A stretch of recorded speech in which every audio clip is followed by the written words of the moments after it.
Hey everyone, today we're going to take a look at a new pair of AR glasses from RayNeo called the Air 3S. So previously I had taken a look at the Air 2S on the channel and I really did like them. They seemed a little bit different than some of the competition aesthetically. They have this nice glossy front where the others were all more of a matte finish. And honestly, they were pretty decent quality. I've also had a chance to take a look at a large number of AR glasses by now, like probably like 8 different pairs. So I've gotten a bit of an idea of what the expectations are, like what's considered good quality, what's considered poor. So I want to keep that in mind while I talk about these glasses. To start things off, we'll do a quick overview of the specs and some of the features, and I'll also share my observation from testing as we go through them. The first one would actually be the displays themselves. So we have dual micro OLED displays that are 200,000 to 1 contrast ratio, 650 nits of brightness. I would say that most XR glasses are pretty nice when it comes to the display itself. The problem usually comes down to more the clarity. And that's something that they've addressed in this pair of glasses compared to the previous version. They've made a larger eye box that's 14mm by 7mm. So with that, I found that the whole image is actually clear. Like you get this display that's floating in front of you that's kind of like a monitor. And sometimes you'll get like in the corners here, you'll get it kind of blurring on some glasses. These ones I found to be crisp throughout the whole image, and it wasn't really difficult to read text when it's like at the bottom of the screen or at the corner. The glasses are a 47-degree field of view, which is quite respectable. The average pair of glasses is probably like 46, 45, so this would fall somewhere in the average range. There's also the speakers themselves that are pretty decent. I would say they're very similar to something like the X-Real 1, which that's a compliment. That's a really good thing to hear. They're a little bit louder than a lot of the ones that I tested, and the clarity seems to be on par. The other thing with the speakers is they've added this mode called Whisper Mode 2, and what this does is it reduces the sound that others hear. So there's speakers that are on the handles that you hear in your ear while you're watching a video or something. So what this does is it reduces how much people around you can hear it. So I tested this out with my wife. We were in a quiet room. She was about like two feet away maybe. And I had the speakers maxed out. She was able to hear about a 40% reduction in the sound when I turned on whisper mode. If you're on like public transit, like a bus or a train, that's probably going to be even more of a dramatic change because we got all the background noise and just the road noise or whatever it is, or the railway noise. So you're probably not going to have too much of an issue with people hearing you. Looking at the glasses a little bit closer, as well as the accessories you get in the box, we'll first go over the accessories. So the first thing is you have a USB-C to USB-C cord for connecting to your devices. Next, we have our case, which is a hard shell case to protect your glasses. Pretty straightforward. You have a pocket here for your cord, and then a spot for your glasses to sit in. And that's pretty much it. You also get other size nose pads, so if you need to change it out because they're not quite fitting right, make sure to pick up one of the other ones that are in the box and see which one fits best. A template that you can use to basically get your custom lenses made, so you could take this to an online retailer or maybe check with your optometrist, they might be able to do it as well. And then we have the glasses themselves. So they look very similar to the Air 2S. They have that glossy front. One difference is that the tint is now like a brownish tint rather than black. Aside from that, they look pretty much the same as the previous generation. One thing that stands out about these glasses that I do kind of like is how far you can actually flex the handles. Like they're extremely flexible and not only extending outward, but you can actually tilt the angle. So you can put it 3 different levels. There's the bottom, center, and higher. So you got to pick which one best suits the angle for you. And you got a lot of different options with this pair of glasses. Okay, moving on to the handles. So on our right handle here, we have a a rocker for our brightness. So you can adjust that up and down without having to go into any menus. On the left side here, on the left arm, we have a volume rocker as well as a menu button. So for the menu button, you can click this and you can adjust a few different settings. You can adjust the refresh rate to either 60 or 120 hertz. You can turn on whisper mode or turn it off.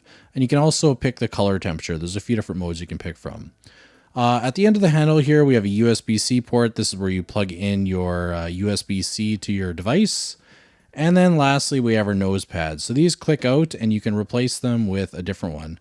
I did find that they're fairly stiff, like they're pretty hard to move, which can be a good thing or a bad thing. Personally, I wish they were a little bit more flexible because that leads to a little bit more comfort. The last thing I guess would be that there's speakers on the side here, so this is where you're going to hear the sound coming from.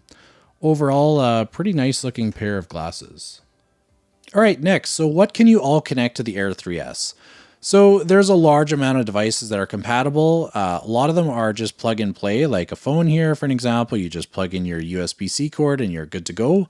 This will also work with tablets, some laptops, and I would say all handheld PCs. So if you have the Steam Deck, ROG Ally, Legion Go, they're going to be compatible. You just plug and play and you're good to go.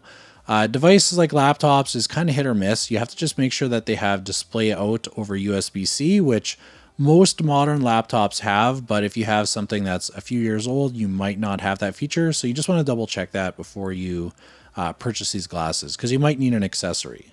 Some other devices that you would think are compatible are not necessarily, unless you get an accessory, and that would be the Nintendo Switch and the Nintendo Switch 2. For those, you actually need this accessory called a Joy Dock, and what the Joy Dock is it essentially acts like a portable dock for the Nintendo Switch. So the Joy Dock can do that.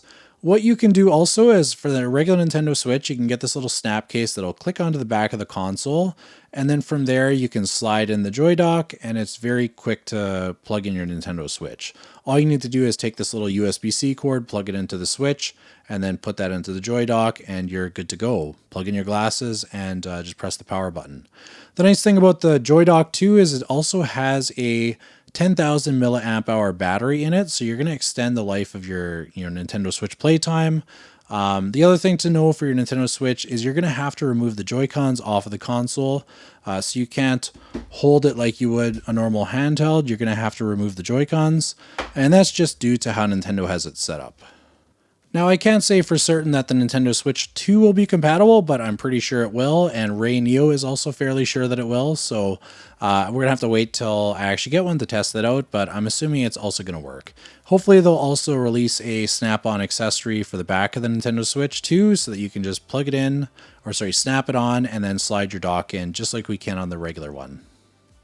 So if you're looking to do other accessories beyond the Nintendo Switch, let's say like your PS5 or your Series X, you're going to need another adapter called it's like a USB-C to HDMI adapter. And in this case, you can basically plug in anything with HDMI. So not just home consoles like the PS5, Series X, you can also plug in your camera. Like I'm looking at my camera here. I could actually feed it here if I wanted to see what the camera was seeing. And I've actually done that on some videos when I was doing some gameplay recording. It's kind of fun. But anyway, any HDMI accessory should work with that.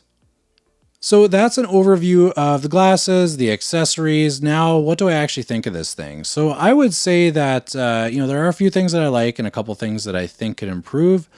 Probably the biggest thing that I like, though, to start off would be the price. The glasses are actually very affordable. They do cost less than the competition, and you actually get a very decent pair of glasses. Like I talked about the speakers being one of the better ones. The display, I would say, is among the higher tier ones. Like it's not low quality. It's not the highest, but I would say it's a little bit like mid-high quality, so really decent. Get a good field of view. And also the Nintendo Switch compatibility. I do like that there is a possibility to connect that using the Joy Dock. Just having that for your Nintendo Switch 2, I think is going to be a big feature for a lot of people. And I am planning to pick one up, so I'm looking forward to testing it out with that. So while the glasses are pretty nice and they have a lot of things that you can like about them, there are still things that I think could be improved. The first one would be a feature that you can actually lock the screen in place so that when you turn your head, the screen stays in place. But anyway, that feature where you can lock the screen in place would be pretty cool. There are other glasses that can do that. So if they did that in like, let's say a Pro model, that would be very cool to see. The second thing, and probably the thing that I would like the most, would actually be electrochromic film. So some other glasses have it like where you press a button and the shade will actually change how dim it is, how dark it is. I find that these glasses are fairly dark, like the shade on them. So if that was something that you could adjust for times when you want to look through the glasses, that would just be a cool feature to have. But that would probably be the only thing that I'd really improve on these. I think the rest of the glass has, for what it is and for the price, is a fairly decent offering. So my overall thoughts on this and recommendation is that If you're somebody that has been on the fence about AR glasses and you have, let's say, a handheld PC and you've been considering trying out a pair of these glasses, see if they're worth it, I would say the Air 3S is probably one of the better options because of that low cost of entry. You could try it out, and if you don't like it, you haven't spent that much. You can always resell it. I would say that for those that haven't tried it, like, you're either going to love it or you're not. Like, some people get a little bit, I don't know, dizzy with this. I never had that issue. I've always loved AR glasses. But yeah, it's a good option to give it a shot and see if it's something that's worth it. See if the hype is worth it or not. And that's going to wrap it up for this one. Just wanted to keep it short and sweet for this mini review. Thanks again to RayNeo for sending this out for me to test. No money exchanged hands, but they did provide the product for me to test and talk about for you guys. I hope you guys enjoyed this video, and thank you for watching.